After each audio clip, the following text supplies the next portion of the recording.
di nga fa fekk Frank Lampard. Steven Gerrard. Steve McManaman.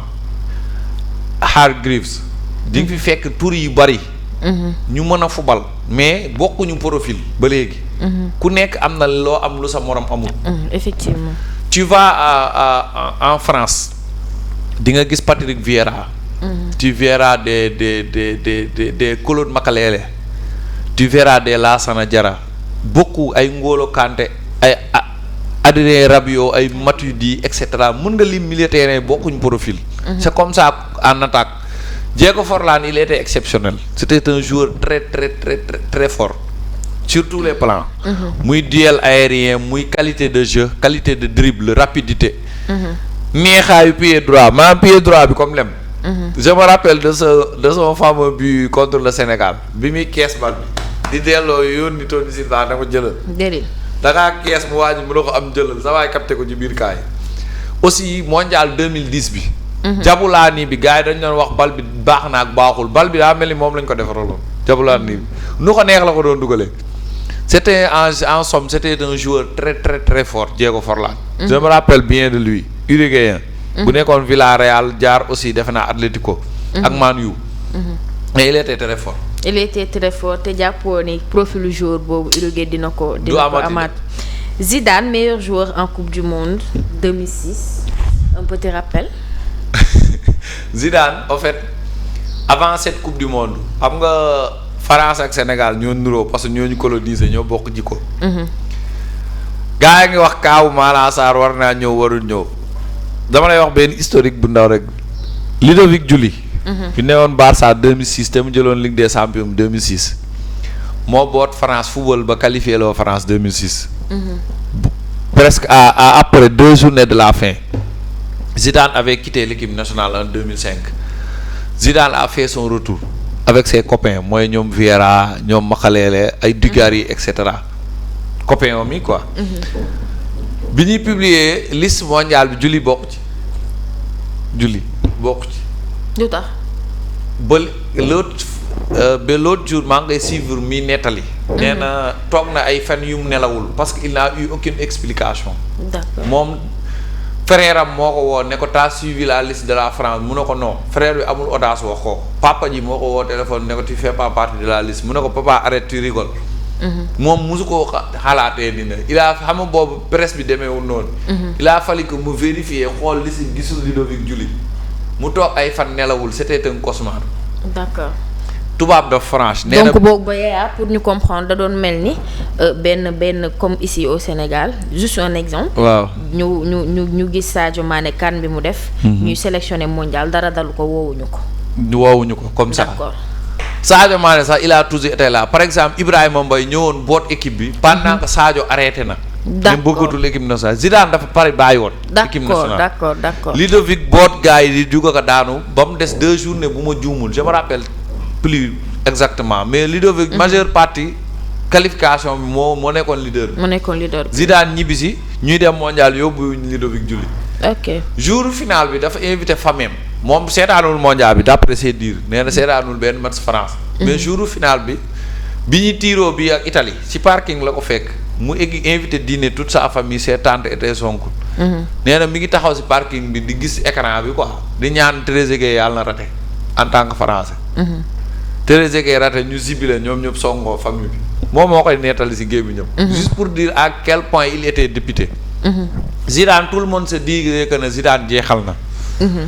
comme par exemple Messi bi muy dem mondial 2022 footballul Paris dara. première partie saison bi. nit ñi naan Messi jeexal na ndeke moom mondial bi la doon waajal. c'était comme ça avec Zidane au Real de Madrid. da doon jouer ak réserve peut-être dañu doon waajal dernière année Zidane. biir Real jubilé na. ñu def air d'honneur ñu naan Zidane màgget na mu dem mondial mais képp ku mu dajal muy Espagne muy Brésil daf leen jàngal football. il était tellement bon il a fait de très très très très bons matchs. un très grand mondial il aurait dû avoir le ballon d'or sauf si bu mbokkul woon Materazzi.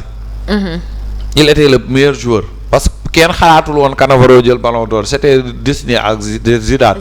mais pour l'image du ballon d'or mbëkk boobu mu mbëkk. ak sortie boobu mu sortir ci carrière am rafetul ñu naan ballon d'or bi mooy mbëkkaat.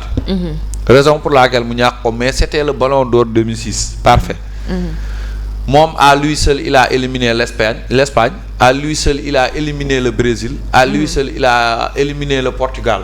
final bi bu ko italien yi génnewul woon France day jël mondial bi. il était le meilleur joueur en activité ci dernière saison en carrière. Zidane juste pour dire que c'était un joueur phénoménal.